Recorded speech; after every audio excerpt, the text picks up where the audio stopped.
Welcome everybody to the today's current affair class. हम पहले topic के साथ स्टार्ट करेंगे, that is managing child trafficking.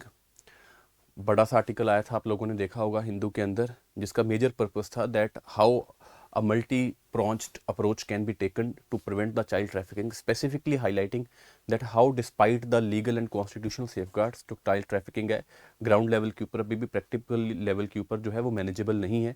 Specifically इस केस के अंदर जो है वो डाटा हाईलाइट करने का काम कर रहा है। आप लोगों ने आर्टिकल देखा होगा, that is thousands of children were rescued, for example, जो specifically highlight करता है कि 53,000 children were rescued from child trafficking between April 2024 and March 2025, indicating the magnitude of exploitation across the country। और वो इस चीज़ को भी हाईलाइट करने का काम कर रहा है कि how there is a case of low conviction rates only 4.8% between 2018 and 2022। Child trafficking होता क्या है, we already know about it. It is recruitment, transportation and harbouring or receipt of children for exploitation. और India इस context में both source भी है और क्या भी है, एक ट्रांजिट कंट्री भी एग्जिस्ट करने का काम कर रहा है। और अगर चाइल्ड ट्रैफिकिंग एग्जिस्ट कर रहा है, we already know about it, it is a human right violation as well as the violation of their fundamental rights. आगे चलकर देखते हैं कि आर्टिकल क्या कहता है। नेक्स्ट आर्टिकल आपको क्या बताने का काम कर रहा है कि इसके कॉजेज क्या है। कॉजेज को आप जनरलाइज तरीके से चला सकते हो, मेजॉरिटी में आपको पता भी होंगे जनरलाइज्ड कॉजेज हैं। सबसे मोस्ट इंपॉर्टेंट जो एग्जिस्ट करता है वो क्या है, poverty and unemployment. It can create the mechanism luring for job, even case take the case of sale of children for economic purposes. Distress migration हो सकता है, स्पेसिफिकली कहाँ पे, कॉन्फ्लिक्ट जोन्स के अंदर, जैसे रोहिंग्या माइग्रेशन है या मिडिल ईस्ट में लगाने का काम कर सकते हो। Then there is a case of family back breakdown, जिसके अंदर आप किसको हाईलाइट कर सकते हो, निग्लेक्ट को। Lack of education means lack of awareness about your civic rights, how to escape, how to get justice, ये एग्जिस्ट कर सकता है। Then there are governance gaps, poor interstate coordination between different states. For example, there is a state A, then the B, and then C. A is the destination state, C is the source state, and B बीच में क्या है, transit. For example, the child is located that the child is in state B, लेकिन it will require interstate coordination between the police agencies, intelligence agencies, how to take action, jurisdictional issues, complex procedures जो हैं इस चीज़ को और ज़्यादा क्या कर देते हैं, vulnerable बनाने का काम कर देते हैं। Then there is a case of जो आपके आंसर में रिफ्लेक्ट होना ही होना चाहिए, न्यू एज रिस्क, जिसमें स्पेसिफिकली आता है that is the use of social media and digital platforms. They are created as a mechanism for the children, उन्हें ल्योर करने के लिए। स्पेसिफिकली आप इन्हें हाईलाइट कर सकते हो in the radicalisation mechanisms. Children are lure specifically for job purposes, and then they are recruited for terrorist activities, exploited for different purposes, उसे चलाने का काम कर सकते हो। फिर आर्टिकल जो है वो किस चीज को बताने का काम कर रहा है, दैट इज कॉन्स्टिट्यूशनल सेफगार्ड्स। ये फंडामेंटल राइट्स हमने पहले ही पढ़ने का काम कर रखा है, दैट इज आर्टिकल 23 एंड 24, जो प्रोहिबिट्स करता है trafficking in human beings, forced labour and begar. And then 24 prohibits employment of children below 14 in hazardous occupations. इसके साथ साथ आर्टिकल 39 एग्जिस्ट करता है, जो किस चीज का पार्ट है, that is a part of DPSP which direct state protection against exploitation and abandonment, right. क्योंकि डीपीएसपी का नेचर जुडिशियल नहीं है, तो ये सिर्फ क्या क्रिएट करता है, एक ऑब्लिगेशन क्रिएट करने का काम करता है, specifically upon the state as well as the state agencies. लेकिन आपका आर्टिकल का जो मेजर हाईलाइट है वो क्या है, that is what multi pronged strategy can be taken to manage the child trafficking. इस केस के कंटेक्स्ट में आप ऑलरेडी आपको पता है सबसे मेजर इशू किस चीज का है, that is of low conviction rate. And जो डाटा ने हाईलाइट किया वो किस चीज का है, रेस्क्यू। इस कंटेक्स्ट में वो कह रहे हैं कि सबसे ज्यादा जो मेजर आप इनिशिएटिव लेने का काम कर सकते हो वो क्या है, कि जो भी आपके कॉन्स्टिट्यूशनल या लीगल सेफगार्ड्स एग्जिस्ट करने का काम कर रहे हैं, सो आपको क्या करना चाहिए, you should strengthen the law enforcement mechanisms. इसके अंदर सबसे मोस्ट इंपॉर्टेंट वो क्या कहते हैं कि आपकी कंट्री में एक इंस्टीट्यूशनल बॉडी बनी हुई है जिसको आप क्या बोलते हो, एंटी ह्यूमन ट्रैफिकिंग यूनिट्स। तो रादर इनकी इन्वेस्टिगेशन कैपेसिटी को स्ट्रॉन्ग करने का काम किया जाना चाहिए, so that more children can be located and rescued. Then सब सेकंड वो क्या है, किस चीज को कहने का काम कर रहे हैं कि डेटरेंस अगर क्रिएट करना चाहते हो तो उसके लिए आपको कन्विक्शन रेट्स हाई करने होंगे, पनिशमेंट मैकेनिज्म अच्छा होना चाहिए। उसके लिए वो क्या बोलते हैं, evidence based prosecution and specialised prosecutors होने चाहिए जो स्पेसिफिकली हाईलाइट या टैकल करेंगे किस चीज को, that is the case of child trafficking. Then again to highlight the deterrence as well as के to create the deterrence among the perpetrators. उसके कंटेक्स्ट में आप किस चीज को चलाने का काम कर सकते हो, that is a fast track court, again specifically for the child trafficking purposes under POCSO. Then क्या होना चाहिए, स्टैंडर्डाइज्ड ऑपरेटिंग प्रोसीजर्स होने चाहिए for missing children and trafficking cases. इस कंटेक्स्ट में सुप्रीम कोर्ट या स्टेट प्रोटोकॉल्स ऑलरेडी एग्जिस्ट करते हैं, तो उन्हें फॉलो या इंप्लीमेंट करने का काम किया जा सकता है। तो पहला ये एग्जिस्ट करता है आपके पास। सेकंड, वो किस चीज को कहने का काम कर रहे हैं, enhance social protection and prevention. Specifically इसे लिंक करो जो हमने अभी किया है कॉजेस के कंटेक्स्ट में, in the context of education, unemployment as well as family breakdown, lack of awareness के कंटेक्स्ट में। Universal education, nutrition and livelihood support reduces exploitation and vulnerability. Education again skill create करेगा, उससे job आएगी। Nutrition capacities के context में भी rather health mechanisms अच्छे होने का काम करेगा। लाइवलीहुड सपोर्ट के कंटेक्स्ट में भी rather child exploitation for in the working in the factories, informal labour, child labour हो सकता है, या रादर सेल ऑफ चिल्ड्रन हो सकता है, तो उसे बचाने का काम कर सकते हो आप।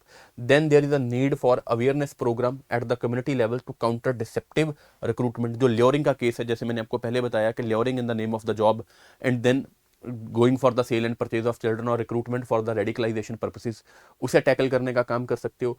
Most important last mile delivery के कंटेक्स्ट में जो यहाँ पे काम करने का काम कर रहे हैं वो क्या है आपके पास, एनजीओस। इनकी पार्टिसिपेशन को आप क्या कर सकते हो, इंक्रीज कर सकते हो for early detection and monitoring. फिर आपका जो आर्टिकल है वो किस चीज को कहने का काम कर रहा है, that is better centre state coordination. हमने अभी ये कॉज टैकल किया है कि रादर एक वनरेबिलिटी हाईलाइट होती है because of poor interstate coordination. इस कंटेक्स्ट में वो क्या बोलते हैं कि because police and public order are state subjects. इस कंटेक्स्ट में कोऑर्डिनेशन किसके बीच में होनी चाहिए, between centre and state in real time data sharing, जिसकी हमने पहले बात करी थी वो इंटेलिजेंस शेयरिंग के कंटेक्स्ट में हो सकता है, right. Then joint task force होनी चाहिए सो दैट ये जूरिसडिक्शनल इश्यूज वगैरह को टैकल करने का काम करेंगे। And then unified rescue methods is vital. Different rescue methods होंगे डिफरेंट स्टेट्स के, तो वो ओवरलैप भी क्रिएट करेंगे, कंफ्यूजन भी क्रिएट करने का काम करेंगे।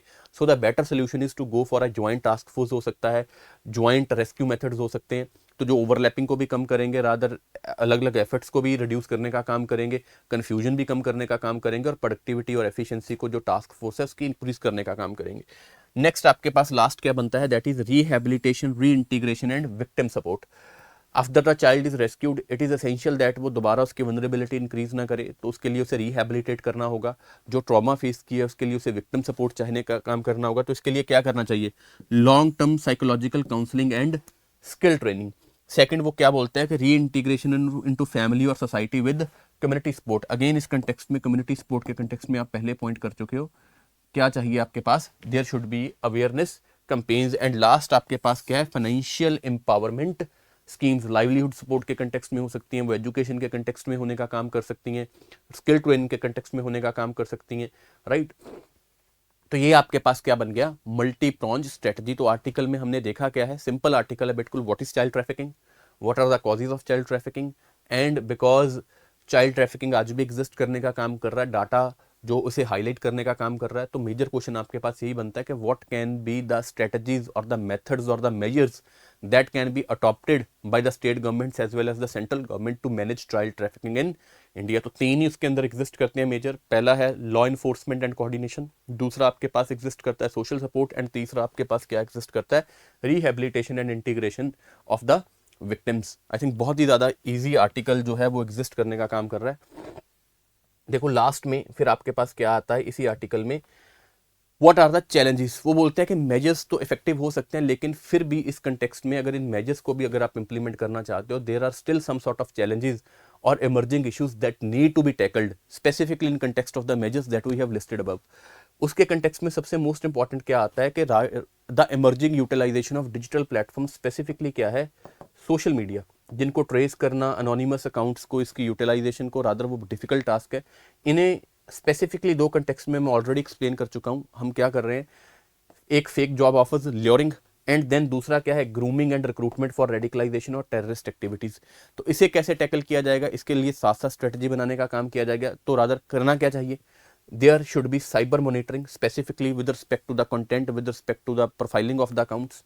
नेक्स्ट क्या है, प्लेटफॉर्म अकाउंटेबिलिटी, रेडिकलाइजेशन अगर कंटेंट जाने का काम कर रहा है, ग्रूमिंग का कंटेंट है तो रादर प्लेटफॉर्म्स को अकाउंटेबल बनाया जाए। एंड लास्ट क्या है, digital literacy for children, children should be made aware with respect to के भाई रॉन्ग कंटेंट जो है वो कौन सा है, ल्योर वाला कंटेंट कौन सा है, ग्रूमिंग वाला कंटेंट जो है वो कौन सा एग्जिस्ट करने का काम कर रहा है। कंक्लूजन में आप एक चीज चलाने का काम कर सकते हो, that we need to shift from reactive to preventive approach. Reactive का मतलब क्या हो गया कि रादर जब कुछ गलत हो चुका है, चिल्ड्रन एक्सप्लॉयटेशन हो चुकी है, तो सिर्फ हमारे मेथड उसके बाद के नहीं होने चाहिए। कौन से होने चाहिए, प्रिवेंटिव होने चाहिए।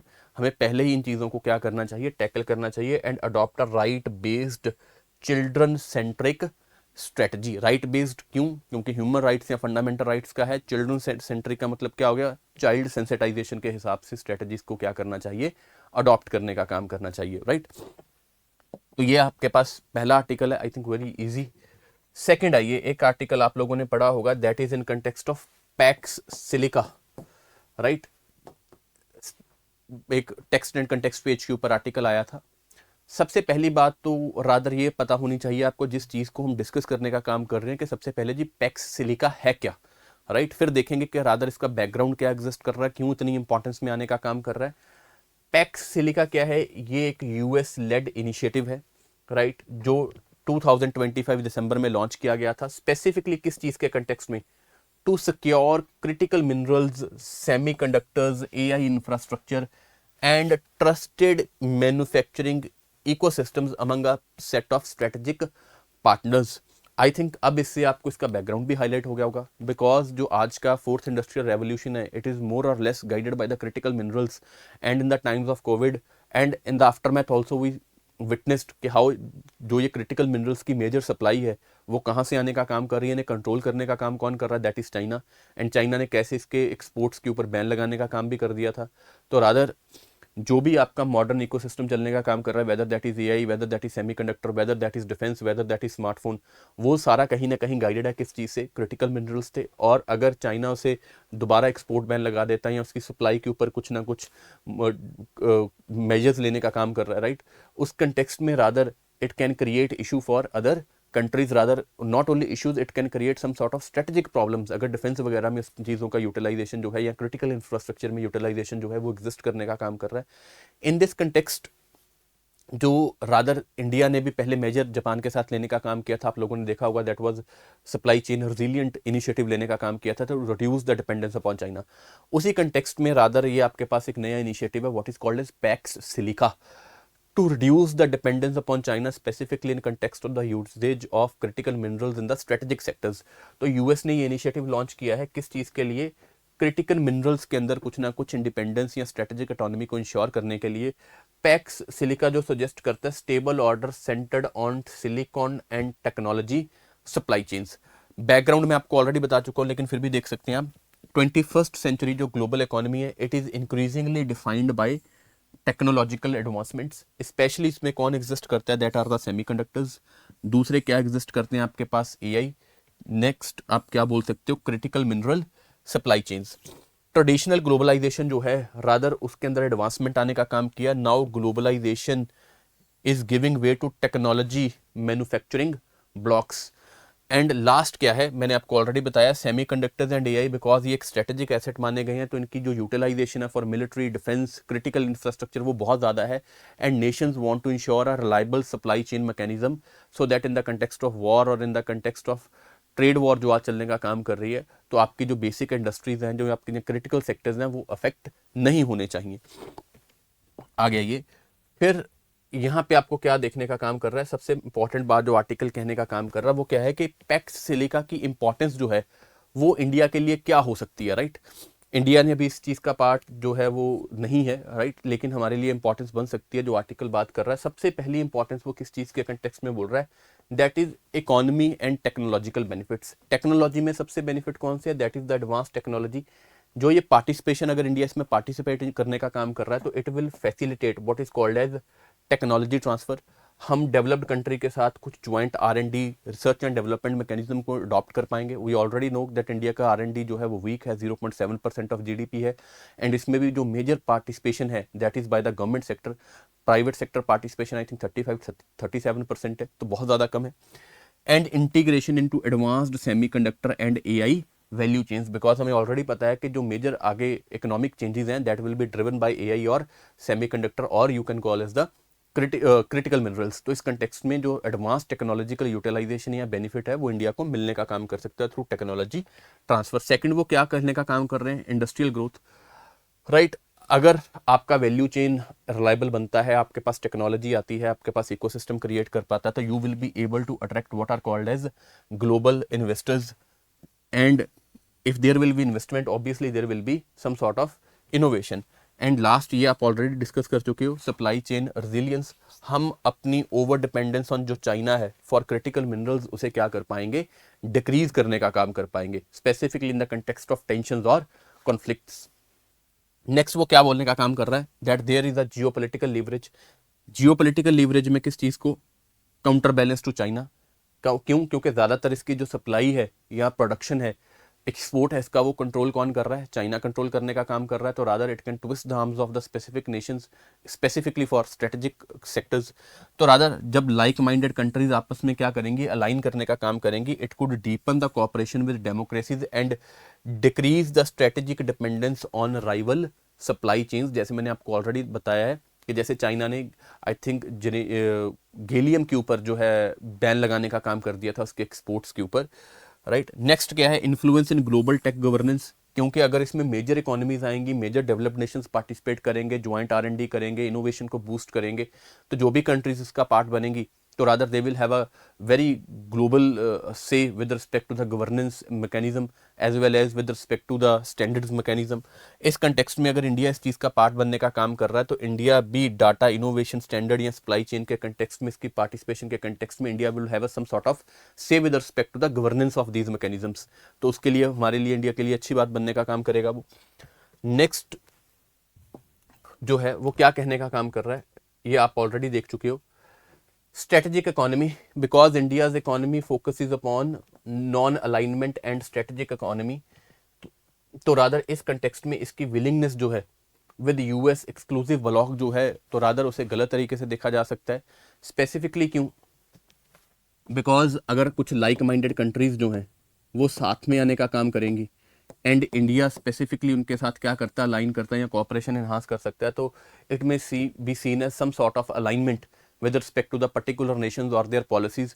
तो जो इंडिया की ट्रेडिशनल पॉलिसी चलने का काम कर रहा है ऑफ नॉन अलाइनमेंट या स्ट्रेटेजिक ऑटोनॉमी से क्या किया जा सकता है, अंडरमाइन करने का काम किया जा सकता है।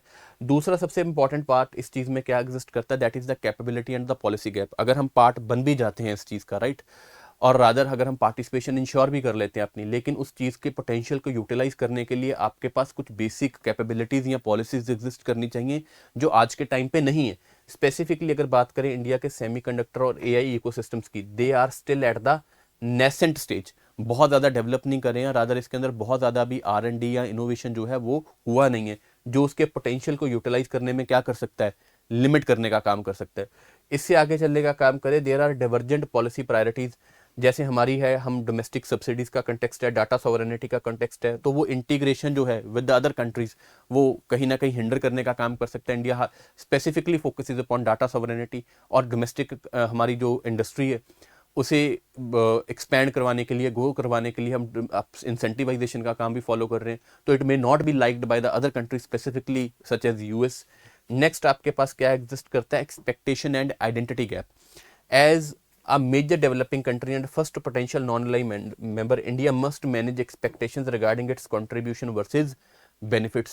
तो contribution तो हमारा क्या हो जाएगा कि rather we will have to give access to the market as well as we will have to give access to the ecosystem as well। and सबसे बड़ा जो challenge है वो क्या है, दैट हमारी नॉन अलाइनमेंट और स्ट्रेटेजिक ऑटोनॉमी जो है वो कहीं ना कहीं हिंडर होने का काम कर सकता है। And we must have to see के रादर जितना हम कंट्रीब्यूट कर पा रहे हैं या हम कॉस्ट को बियर करने का काम कर पा रहे हैं, क्या हम उतना बेनिफिट डिराइव भी कर पाएंगे या नहीं कर पाएंगे। ऐसा तो नहीं है कि कॉस्ट टू आउटपुट रेशियो जो है वो बहुत ज़्यादा हो जाएगी और हम इसका पोटेंशियल कभी भी यूटिलाइज ही ना कर पाएं। तो इस कंटेक्स्ट में उसे भी देखने का काम करना होगा। नेक्स्ट देखिए, तो फिर इंडिया को करना क्या चाहिए, इसके लिए वो वे फॉरवर्ड बनाने का काम कर रहा है। तो वे फॉरवर्ड में सबसे पहला हमारे पास क्या, सबसे बड़ा चैलेंज क्या है हमारे पास, सबसे बड़ा चैलेंज है कि रादर हम इसके पोटेंशियल को अभी क्या है, फुली तरीके से यूटिलाइज नहीं कर पाएंगे, लिमिटेड पोटेंशियली हम यूटिलाइज करने का काम कर पाएंगे। अगर हम इसे यूटिलाइज करना चाहते हैं तो रादर हमें सबसे पहले अपने डोमेस्टिक फाउंडेशंस को क्या करना होगा, स्ट्रॉन्ग करने का काम करना होगा। स्पेसिफिकली कंटेक्स्ट में वो दो चीज़ों को हाईलाइट करने का काम कर रहे हैं कि इंडिया को कैपेबिलिटी जो स्पेसिफिक मिशन हैं वो प्रमोट करने चाहिए, जैसे कि क्या है, इंडिया सेमीकंडक्टर मिशन एग्जिस्ट करने का काम कर रहा है, इंडिया एआई मिशन एग्जिस्ट करने का काम कर रहा है। रादर इन मिशंस के थ्रू हमें इन्वेस्टमेंट्स को क्या करना चाहिए, इनकरेज करना चाहिए from the global as well as the domestic firms, जो हमारे R&D बेस जो है या इनोवेशन बेस को क्या कर पाएं, एक्सपैंड करने का काम कर पाएं। दूसरा क्या है, कॉपरेशन होगी, obviously there will be a deepened cooperation with the developed countries or the other like minded countries, लेकिन वी मस्ट इंश्योर अटोनमी, हमारी स्ट्रेटेजिक अटोनमी जो है स्पेसिफिकली इन कंटेक्स्ट ऑफ जैसे कि डाटा सॉवरेनिटी है, वो कभी भी वॉयलेट नहीं होनी चाहिए। हमें इतनी पॉलिसी स्पेस को क्या करना होगा, प्रोटेक्ट करना होगा, सो दैट हम डोमेस्टिक इनोवेशन या स्ट्रेटेजिक डिसीजन मेकिंग को इंश्योर करने का काम कर पाएं। नेक्स्ट हम किस चीज़ के ऊपर फोकस करने का काम कर सकते हैं, we should broaden supply chain partnerships. जितने डाइवर्स नेशंस के साथ हम करने का काम कर सकते हैं, शायद हमारी इकोनॉमी उतनी ही बिल्ड करने का काम करेगा। If we will not be reliant upon 1 और 2 स्पेसिफिक ब्लॉक्स, जैसे पहले चाइना था या अब ये बनने का काम कर सकता है। ऐसे कंटेक्स्ट में क्या बोलते हैं, we should build synergies with mechanisms like Quad हो गया आपके पास, क्वाड क्रिटिकल मिनरल इनिशिएटिव है, ये आप लोगों ने पहले देखा होगा, ये मैंने आपको ऑलरेडी बताया। जैसे आपके पास एग्जिस्ट कर रहा है सप्लाई चेन रिजिलियंट इनिशिएटिव्स है, ये कॉम्प्लीमेंट कर सकता है, राइट। जैसे कि पैक्स सिलिका है, तो ये कुछ मेजर्स हैं जो इंडिया क्या कर सकता है, अडॉप्ट करने का काम कर सकता है। तो अच्छा खासा क्वेश्चन बनता है आपके पास। 3 चीज़ें हैं जो इसमें पता होनी चाहिए। सबसे पहले तो Pax Silica and why Pax Silica, Pax Silica है क्या और इसकी इंपॉर्टेंस या इसकी फॉर्मेशन के पीछे का बैकग्राउंड क्या है, वो आपको ऑलरेडी पता है, राइट। नेक्स्ट, इंडिया को इससे क्या फ़ायदा होगा अगर इंडिया से ज्वाइन करने का काम कर रहा है, इकोनॉमी के अंदर, टेक्नोलॉजी के अंदर, वो सारी चीज़ें एग्जिस्ट करने का काम कर रही हैं। ओवर डिपेंडेंस अपॉन चाइना को रिड्यूस कर पाओगे आप। नेक्स्ट, लेकिन अगर इसके साथ साथ कुछ चैलेंजेस भी हैं with respect to policy gap है या इंफ्रास्ट्रक्चर है, फाउंडेशंस हैं, अटोनमी है, तो वो क्या क्या एग्जिस्ट कर रहे हैं। एंड लास्ट आपके पास क्या एग्जिस्ट करता है कि इसका वे फॉरवर्ड इंडिया को करना क्या चाहिए स्पेसिफिकली कंटेक्स्ट में। तो इश्यूज कोई हम चैलेंजेस कोई ठीक कर लेंगे, अटोनमी को मेंटेन करेंगे, सप्लाई चेन डाइवर्सिफाई करने का काम करेंगे एंड अपनी डोमेस्टिक फाउंडेशन को क्या करेंगे, स्ट्रॉन्ग करने का काम करेंगे। ये मेजर्स लेने का काम कर सकते हैं। आगे आए, फिर आपके पास आर्टिकल एक एग्जिस्ट करता था, आप लोगों ने देखा होगा, that was the limits of the house hold stability.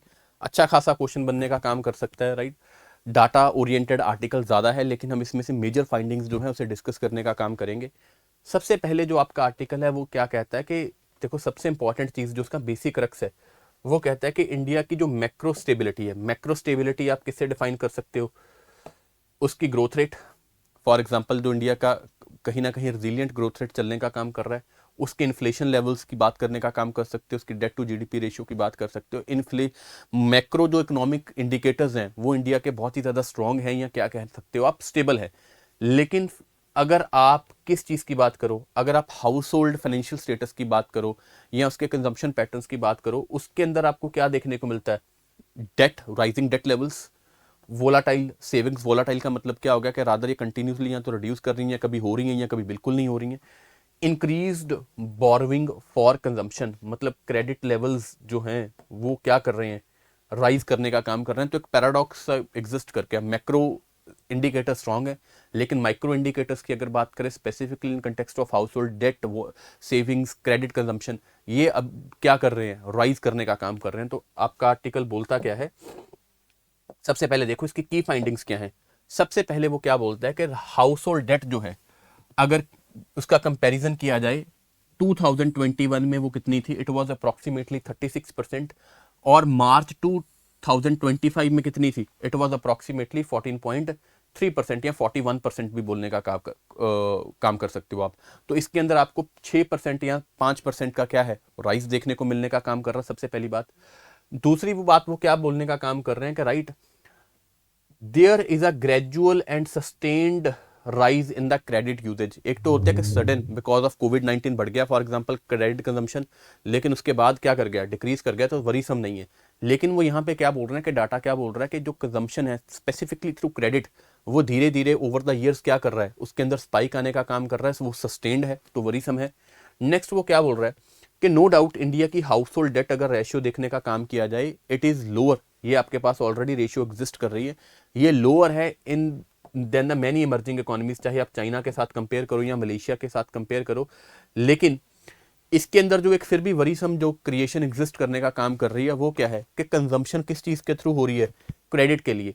अगर ये क्रेडिट का यूटिलाइज होता किस चीज़ के लिए, फॉर एसेट क्रिएशन, तो वरीसम नहीं था, क्योंकि क्रेडिट अगर आ रहा है तो साथ में एसेट भी है, तो आप एटलीस्ट फॉर कंजम्पशन पर्पसेज नहीं है या रेवेन्यू पर्पसेज एग्जिस्ट करने का काम नहीं कर रहा है।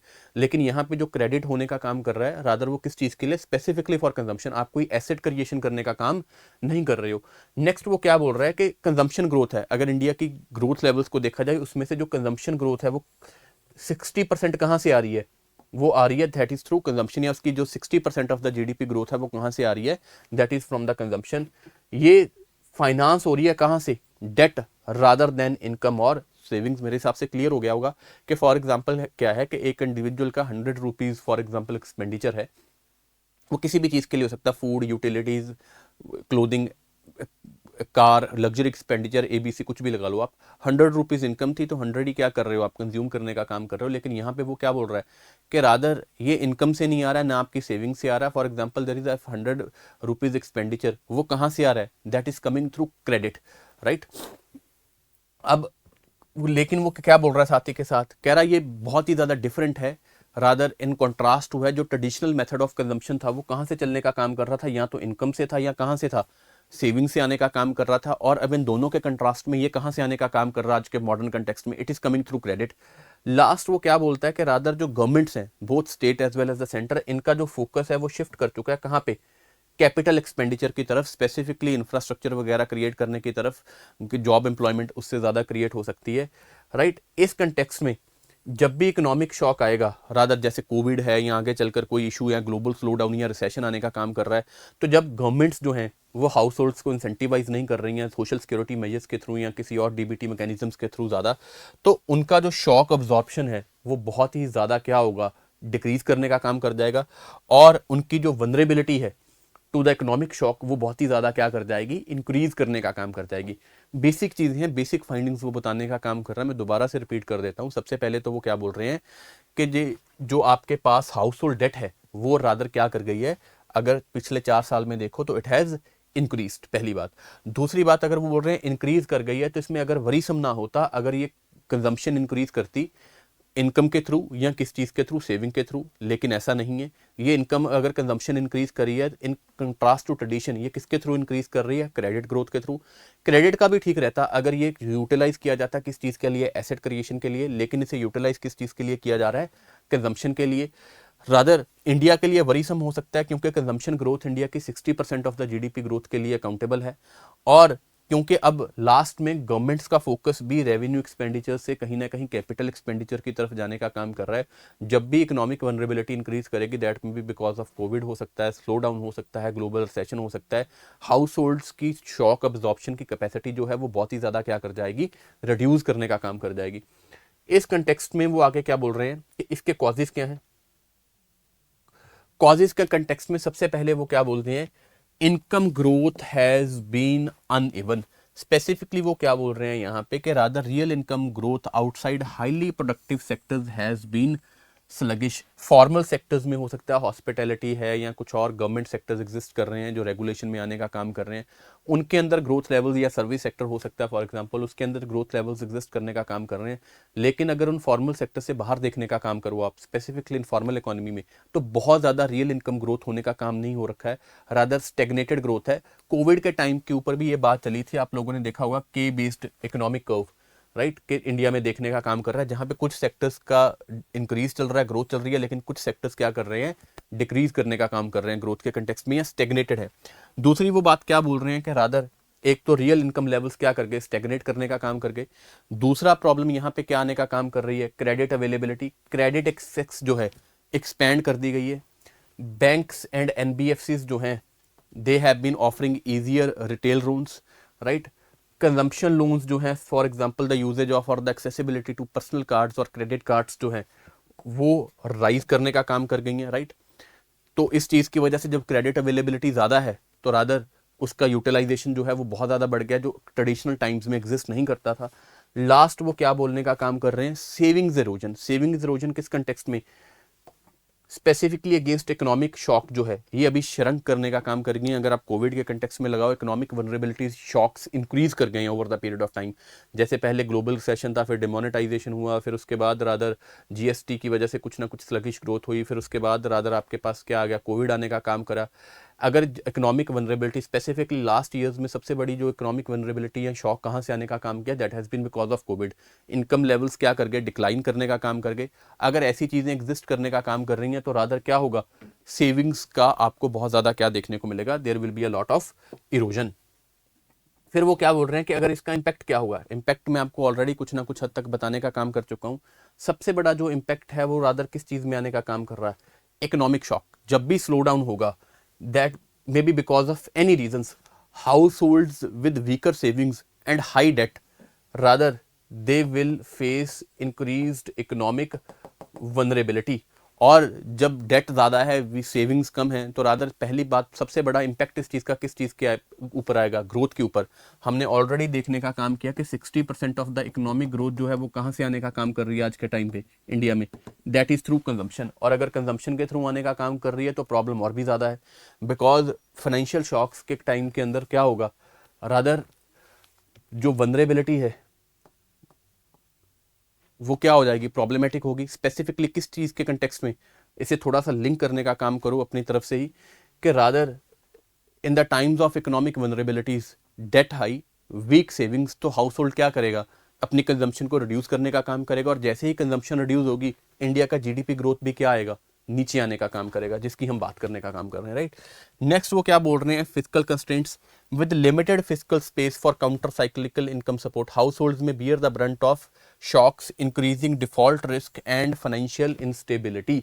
रादर हमने ऑलरेडी ये देखने का काम किया, आप पीछे देख चुके हो कि गवर्नमेंट का फोकस किस चीज़ की तरफ जाने का काम कर रहा है, कैपिटल एक्सपेंडिचर। तो रादर वहाँ से इनका इंसेंटिवाइजेशन या सपोर्ट अब डिक्रीज होने का काम कर रही है। तो जब भी फाइनेंशियल कंस्ट्रेंट आने का काम करेगा, हाउस होल्ड वनरेबिलिटी क्या करेगी, इंक्रीज करेगी। और इसका इम्पैक्ट क्या आएगा, या तो डिफॉल्ट रिस्क है अपॉन द पेमेंट्स, वो इंक्रीज कर जाएगा, और financial stability of the house holds भी क्या कर जाएगी, इंक्रीज करने का काम कर जाएगी। एंड लास्ट वो क्या बोल रहा है, stress in the credit market. Consumption कहाँ से आने का काम कर रही है, क्रेडिट से आने का काम कर रही है, specifically through the utilisation of credit cards हो गया आपके पास, राइट, या आपके पास रिटेल लोन्स जो आज के टाइम पे एग्जिस्ट करने का काम कर रहे हैं। ऐसे टाइम पे अनसिक्योर्ड डेट जो है, डिफॉल्ट्स और tightening credit conditions could dampen consumption and overall economic activity. सारी क्रेडिट मार्केट का ही क्या हो सकता है, रादर कहीं ना कहीं डिफॉल्ट आने का काम कर सकता है। I think there is a clarity with respect to it कि हम क्या कहने का काम कर रहे हैं। सबसे पहले जो है मोस्ट इंपॉर्टेंट हमारे पास क्या एग्जिस्ट करने का काम कर रहा है, दैट इंडिया की हाउस होल्ड स्टेबिलिटी के कंटेक्स्ट में जो डाटा है वो क्या कहने का काम कर रहा है, राइट। दूसरा स्पेसिफिकली वो क्या हाईलाइट करने का काम कर रहा है कि उसके कुछ फीचर्स क्या हैं, उसकी कुछ कॉजेज क्या एग्जिस्ट करने का काम कर रही हैं। एंड मोस्ट इंपॉर्टेंटली लास्ट के कंटेक्स्ट में वो क्या कहने का काम कर रहे हैं, दैट इस पर्टिकुलर चीज का इम्पैक्ट जो है वो किस तरीके से एग्जिस्ट कर रहा है, whether it will be with respect to the growth levels of India, may be it is with respect to the physical constraints that may be faced by the households, and last क्या हो सकता है, that is with respect to the shock in the credit markets. I hope it is clear to everybody. आगे चलिए, फिर वो आपको क्या बताने का काम कर रहे हैं स्पेसिफिकली, दैट अगर देखने का काम किया जाए यहाँ पे, that what is the way forward. तो वे फॉरवर्ड हमारे लिए क्या बनेगा, यहाँ पे वे फॉरवर्ड हमारे लिए स्पेसिफिकली बनने का काम कर सकता है, जो आपने इश्यूज देखे हैं या जो आपने इम्पैक्ट्स देखने का काम किए हैं, या कॉजेज के साथ उसे रिलेट कर लो कि कॉजेज में सबसे बड़ी प्रॉब्लम क्या क्रिएट होने का काम कर रही है, कि एक तो भी क्रेडिट कंजम्पशन है, सबसे बड़ी प्रॉब्लम एग्जिस्ट करने का काम कर रही है। फिजिकल सपोर्ट जो है फ्रॉम द गवर्नमेंट एग्जिस्ट करने का काम नहीं कर रही है। फॉर्मल सेक्टर्स जो हैं आपके पास, उनमें ग्रोथ लेवल्स हैं, लेकिन उसके बाद जो है इकोनॉमिक ग्रोथ या तो स्टेगनेट कर गई है, या क्या करने का काम कर रही है, डिक्रीज करने का काम कर रही है। ऐसे कंटेक्स्ट में रादर हम क्या कर सकते हैं, सबसे इंपॉर्टेंट वो क्या बोल रहे हैं, promote income growth outside the formal sectors. इसको आप चला सकते हो इंक्लूसिव इनकम गेन्स के कंटेक्स्ट में, particularly in informal and low productivity sectors. जैसे कि आपके पास क्या हो सकते हैं इस कंटेक्स्ट में, अगर देखने का काम करो तो कंस्ट्रक्शन एरियाज हो गए फॉर एग्जांपल, जैसे कि इनफॉर्मल इकोनॉमी का पार्ट बन गए। बेसिक जो आपके पास एमएसएमई सेक्टर्स हो गए, जो इनफॉर्मल सेक्टर बनने का काम कर रहे हैं, वहाँ पे इनकम गेन्स को क्या करना होगा, इंक्रीज करने का काम करना होगा। Create jobs that support sustainable income, मतलब रिलियंट जॉब्स होनी चाहिए, टेम्पररी नेचर की जॉब्स जो हैं वो एग्जिस्ट नहीं करनी चाहिए। दूसरा वो क्या बोलने का काम कर रहे हैं, इनहांस सोशल सिक्योरिटी नेट्स। जैसे हमने गवर्नमेंट वाले के साथ रिलेट करो, गवर्नमेंट का फोकस बन गया कैपिटल एक्सपेंडिचर, और हम किस चीज़ की बात करने का काम कर रहे हैं, उसमें फिजिकल सपोर्ट। फिजिकल सपोर्ट कहाँ से आएगी, सोशल सेफ्टी नेट। अगर इकोनॉमिक शॉक आ रहा है, इकोनॉमिक वनरेबिलिटी आने का काम कर रहा है, इस कंटेक्स्ट में रादर एक्सपेंडेड स्कीम्स होगी, अनएम्प्लॉयमेंट सपोर्ट हो गई, टारगेटेड कैश ट्रांसफर्स हो गए, तो वो बफर जो है, अब्जॉर्प्शन एबिलिटी जो है इकोनॉमिक शॉक की, वो क्या कर देगा, इंक्रीज करने का काम कर देगा। नेक्स्ट वो क्या बोलने का काम कर रहे हैं, encourage saving, incentivise financial savings. हमने स्टार्टिंग में किया था, पहले मॉडल ऑफ कंजप्शन क्या था, इधर इनकम और सेविंग्स।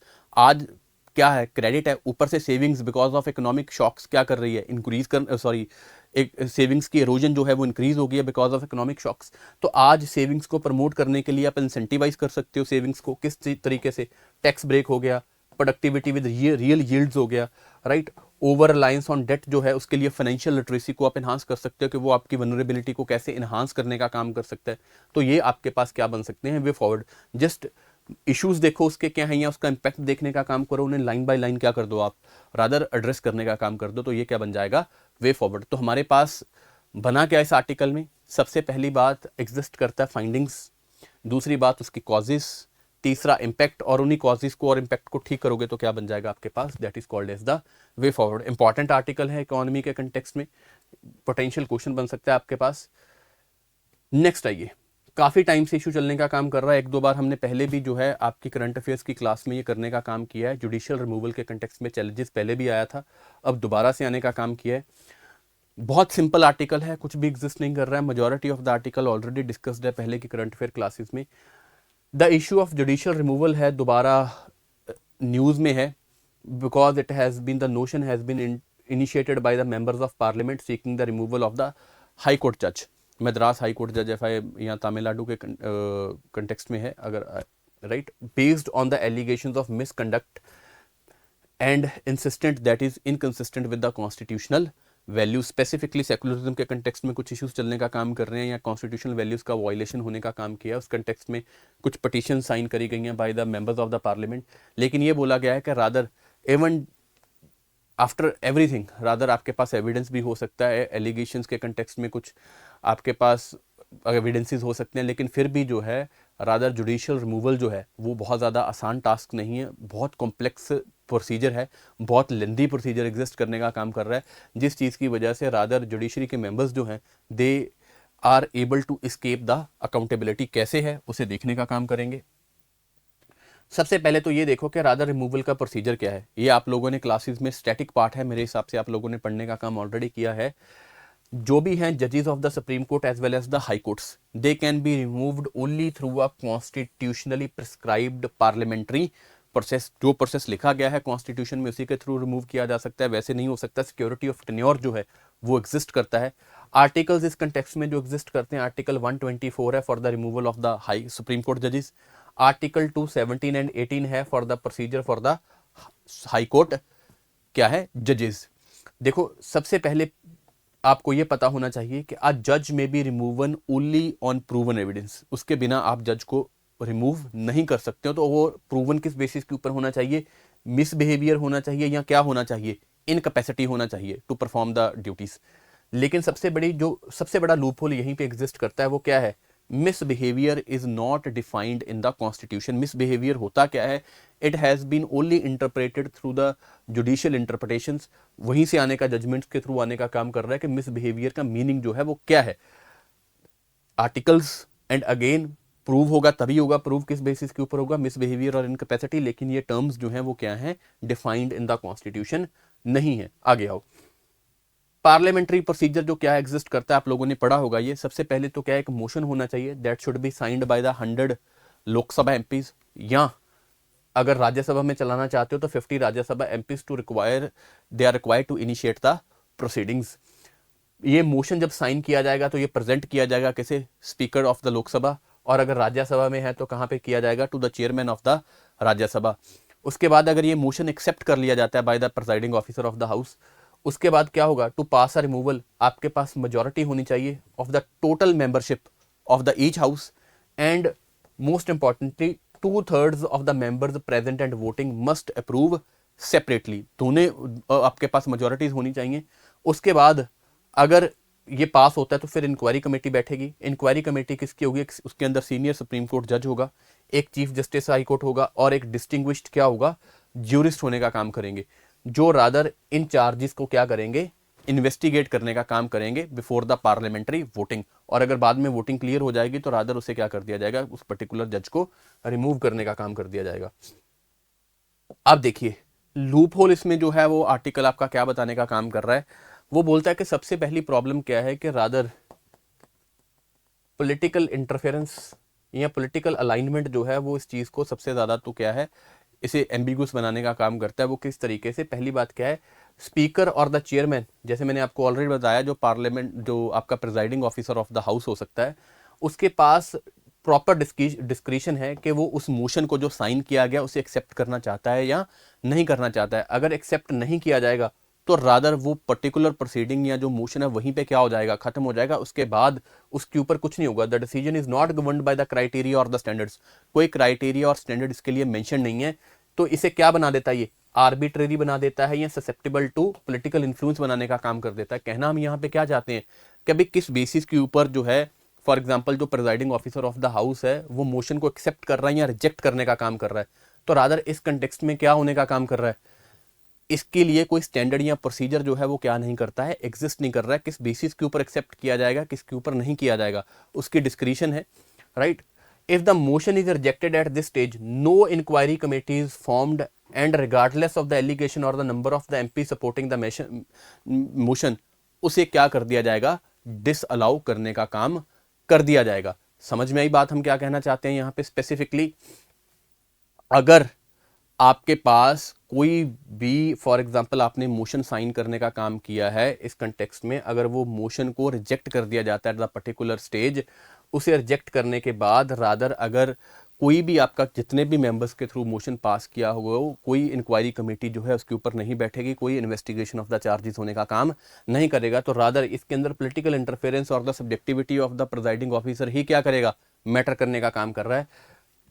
जो फॉर एग्जांपल आपके पास डिसीजन आ चुका है ऑफ द स्पीकर और द चेयरमैन, उसकी पर्टिकुलर डिस्क्रिशन है, उसके अगेंस्ट कोई अपील नहीं हो सकती, कोई क्या नहीं हो सकता है, जुडिशियल रिव्यू होने का काम नहीं कर सकते आप कहीं पे। रादर सुप्रीम कोर्ट या हाई कोर्ट में आप नहीं कर सकते कि भाई आप स्पीकर के डिसीजन को चैलेंज करने का काम या चेयरमैन के डिसीजन को चैलेंज करने का काम नहीं कर सकते।